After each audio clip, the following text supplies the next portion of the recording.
Hey everybody, just counting down the time as I prepare to go live.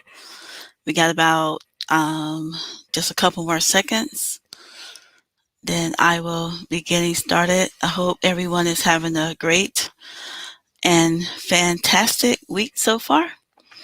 It is the third week of September, so one more week and we'll be into October, which is going to be really interesting. So we'll see how our October and the fourth quarter, I would say, how the fourth quarter continues. So this is DRT, and I am hosting a Tuesdays with DRT's conversation, I would say, every Tuesday at 6 p.m. Central Time. Broadcasting live on Facebook as well as on YouTube. So for all of you who are joining me live, thank you for joining. And for those of you who are watching the replay, welcome to my inner circle of thoughts and feedback. And the topic which we've been discussing, this is my second week, is personal growth. So the purpose of these conversations is just to have a conversation about personal growth. Last week, we discussed what is personal growth and how do we start our personal growth journey. That video is actually in my Facebook page. It's actually on YouTube as well. So if you want to go back and review that, feel free to do that. But today, because I'm studying the 15 Invaluable Laws of Growth by John C. Maxwell. He has 15 laws in that book, and the first law is the law of intentionality.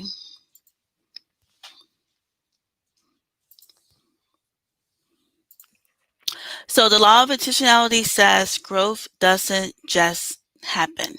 And so what this means is that when we are babies and then we become children and teenagers and we become adults, we grow because that is just the natural process. We get taller, we develop in certain areas, and we grow, and it's a natural process. And many times we think that as we have our careers, as we receive promotions on our jobs, as we get more education, that we're also personally growing. But unfortunately, that does not happen. We have to be intentional about growth, because growing in our personal development is something that we have to intentionally want to do. It doesn't just happen. So the first law in the 15 Valuable Laws of Growth by John C. Maxwell states that growth doesn't just happen, and that we have to be very intentional about making it happen. So when I think about what intentionality means, one definition is the fact of being deliberate or purposive. It's also to be purposeful and in word and action. Another definition is, or if I need to be intentional, I'm going to live a life that is meaning or fulfilling. And then another definition is everything I do or that you do is done with a certain resolve. And so being intentional or having intentionality is more than just having good intentions. So I give you an example. So I hear that someone I know had death in the family, and I have this idea that I just want to send them a card in the mail because I have their address. So on Sunday, the thought comes to my mind, and I think to myself, I need to send them a card, but I don't go to the store to buy the card. I just think, oh, it would be nice if I send this person a card. And then Monday happens, and I still have the same intention, like I need to buy a card. But Tuesday happens, I finally go to the store, I buy the card, pick it out, come back home, I put the card on my desk. But I still have the great intentions of I need to send this card out. So Wednesday happens, Wednesday I forget about the card, and Thursday I remember the card, but I really want to do something else, so I don't um, fill the card out. And then Friday, I finally, it's like, okay, it's been too many days. Let me go ahead and send, and not only address the card, put in the envelope, seal it, put a stamp on it, and put it in the mailbox. So now I went from an idea, a thought on Sunday, but I didn't do anything about it until Friday. And how many days passed? And what did I miss out on? Maybe that person needed to have that card on Tuesday, but that card was still at the store because I didn't even go buy it. So there's a difference between being intentional and having good intentions. And there's a story in the book, in the 15 Valuable Laws of Growth, that John talks about, that his dad shared with him when they were younger, that was about five frogs on the log. And for the five frogs decided to jump. And the question is, how many jumped? And so when you hear the story, initially you think, well, four jumped. But in actuality, not of them jumped, because the four just decided to, but they never did anything. So in my mind, being intentional means that I take action. And so think about that, like in your, like when you're ready to do something, or you think about doing something, just think about how long does it take you to act on it versus just thinking about it, mulling it over, and maybe writing it down, but there's no action behind it. So when I think about intentionality, I want to encourage you to be intentional every day. And there are 7 ways that you can be intentional in your daily life. First is plan how you will spend your time each day. It's so easily for our time to manage us, and we don't want that. It's so many things that we have to do, but when we start to let our time manage us, we sometimes go to bed and we're frustrated. We feel not fulfilled. We feel like our day got away from us, because we let our time manage us versus us managing our time. So at the end of each day, look at your calendar. And most of us use calendars because we have them for work, we have them for our families. But as you have that calendar, look at and see if there's any time where you have downtime that you need to put on the calendar. Maybe you work remotely, you work at home, and you find that you will not eat all day. Maybe on your calendar, put 30 minutes to say, take a break and eat. Or, you like going for a walk, and maybe during the day when you are working, you need to just take a break. Put that on your calendar. So not only plan your work activities, your family activities, but also plan time for yourself as well. So plan your day. Number 2, choose to be kind. This one is so important, especially in our world today where there's so many things going on. I mean, it seems like every week our world is changing, and there's so many stressors that we think about on a daily basis. But when I go to the store, for example, I try now to smile more, because even though I'm wearing a mask, because I have to wear a mask in my state, that I use my eyes and I smile, to let people know that I'm a friendly person. But also, you never know what people that you meet at the store, at a restaurant, um, in the park. You don't know what they're going through, so it's great to be able to be kind and smile. Do something that brings you joy is number 3. So many times we have all these things on our plate, and we have so many responsibilities that we do not take time for anything that doesn't mean us being productive. And so I will encourage you to think about those things that bring you joy. For me, sometimes bringing me joy is going to the park and swinging on a swing, because it reminds me of when I was a kid, and it brings me joy. So I may take time to just go do that for 10 minutes, and now that gave me joy. So think about things that you can incorporate into your daily schedule that bring you joy, and you can do it one time a day, and it just boosts your confidence. It also just boosts your happiness as well. Number 4, practice active listening. So to be intentional every day, I need to practice active listening. And what that means is that when I'm listening to someone, I'm not listening to be able to say something behind what they say. I'm not half listening. I'm not listening to them and then half listen to them and half thinking about what I need to do tomorrow. I'm not half listening to them and then half listening, thinking about what I got to cook for dinner. We're truly engaged in that person as they speak. And so not only am I hearing what they're saying, but think about it, I'm also hearing what they're not saying. So when I'm an active listener, I'm hearing their emotions. I'm hearing what's behind what they're saying. I'm getting everything. So really, really take the time to be an active listener as you listen to others around you, or even your family and your kids as they're coming to you. Just be an active listener. Number 5, make time for self-reflection. So many times we go through our days, we go through our weeks, and we take no time to just sit and say what happened to me today.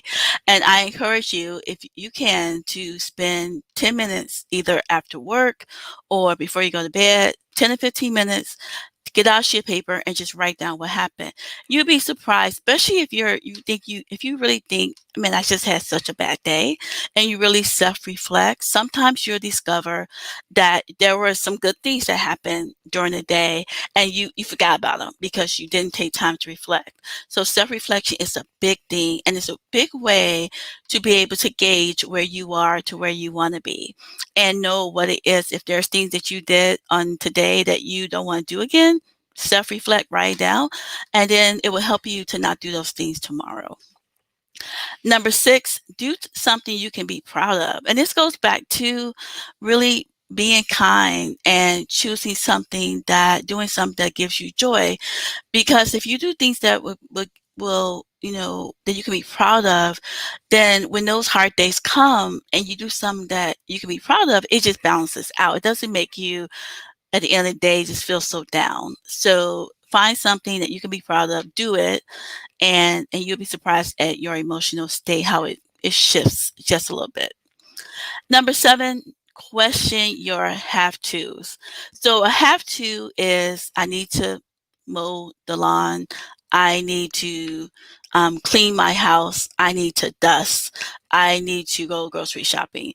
Those things sometimes takes up so much of our time. And if we're already pulled in so many directions, and then we end up spending time on more in our grasp, when we can just pay the neighborhood high school kid $15, $20 or whatever it is to do it for us. Now we get back that time. Maybe we can use that time for personal growth. Maybe you can use that time to read a book we want to read, or listen to a speaker we want to listen to. So really question those have tos and determine, are they really have to, or can I delegate that action or task to someone else?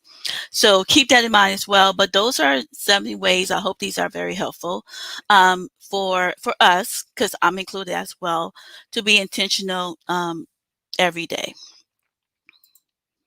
John Maxwell has a quote that says, if you want to reach your goals and fulfill your potential, become intentional about personal growth. It will change your life.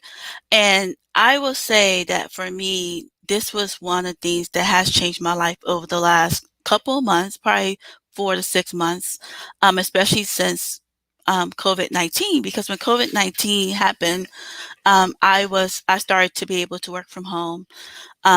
My stepsons were working from home, at schooling, remote learning at home. My husband was at home. We're all at home.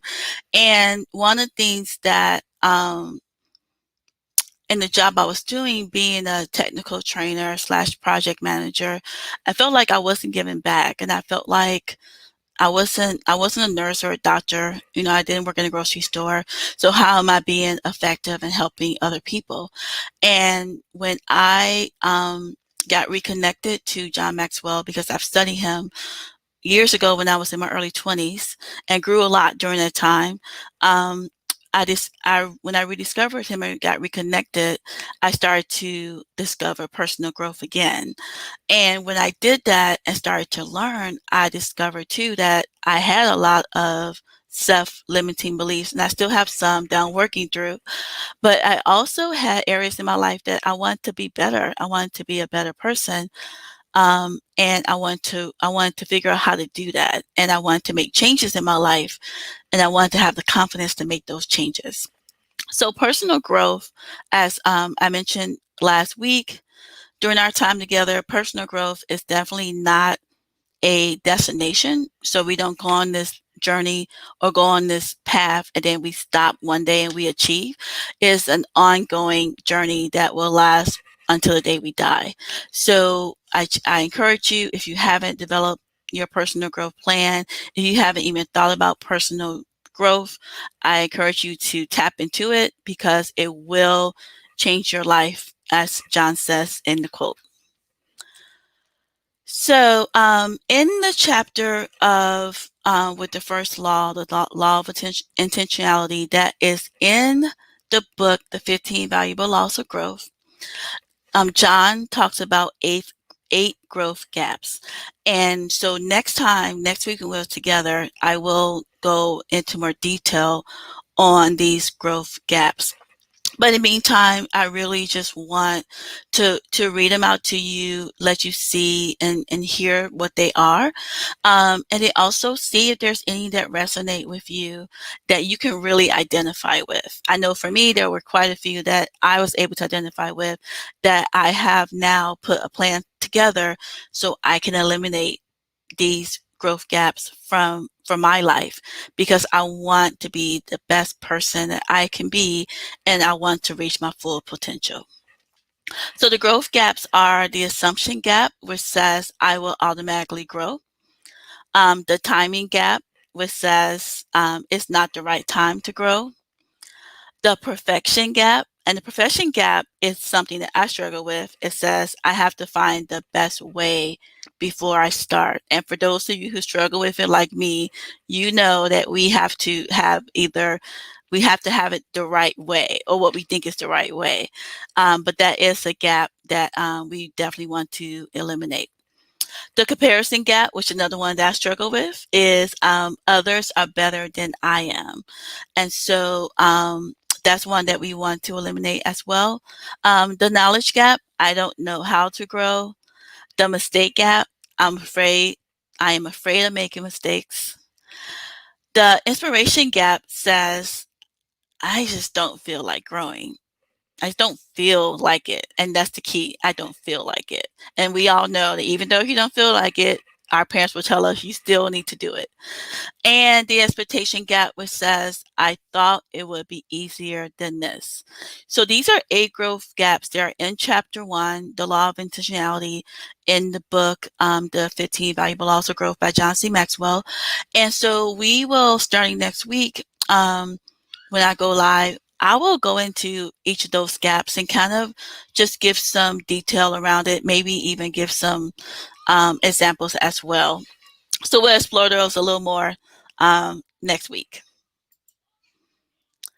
So our time is wrapping up. My time with you is wrapping up, I should say. And the question I go back to again is, do you have a personal growth plan? And the great thing about where we are today in our world with technology is you can just search on personal growth and personal growth journey, and there's so many things out there, but at least find a definition that resonates with you. If you desire to change, if you desire to reach your full potential, you definitely want to tap into personal growth. One of my mission in life, or my why, is to help people discover their full potential and rediscover who they were created to be. And God created us with a purpose and a potential.